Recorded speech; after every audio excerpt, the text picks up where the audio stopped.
జిల్లా మహానంది మండలం పరిధిలోని నల్లమల్ల అటవీ ప్రాంతంలో భారీ కార్చిచ్చు చెలరేగింది. బుధవారం రాత్రి దయ్యాల తిప్ప, మోకాలు తిప్ప, మోటు వంటి అటవీ ప్రాంతాల్లో మంటలు చెలరేగాయి. మంటలు అదుపులోకి రాకుండా విస్తరిస్తూనే ఉన్నాయి. సమాచారం అందుకున్న అటవీ శాఖ అధికారులు, సిబ్బంది హుటాహుటిన ఘటనా స్థలానికి చేరుకుని మంటలను అదుపులోకి తెచ్చేందుకు తీవ్రంగా శ్రమిస్తున్నారు.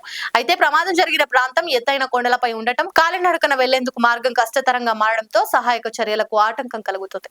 వేసవి కాలం కావడంతో అడవిలో చెట్లు, ఆకులు పూర్తిగా ఎండిపోయి ఉండటం వల్ల మంటలు వేగంగా వ్యాప్తి చెందుతున్నాయి. కొందరు అగాంతకులు ఉద్దేశపూర్వకంగానే నిప్పు పెట్టి ఉంటారని స్థానికులు అనుమానాలు వ్యక్తం చేస్తున్నారు.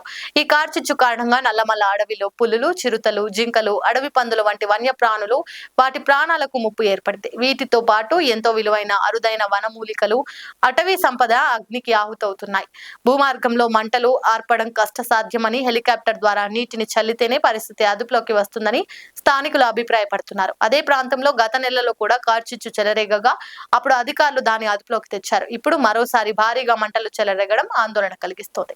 లైక్ చేయండి, షేర్ చేయండి, సబ్స్క్రైబ్ చేయండి. మరిన్ని వీడియోల కోసం బెల్ సింబల్ పై క్లిక్ చేయండి.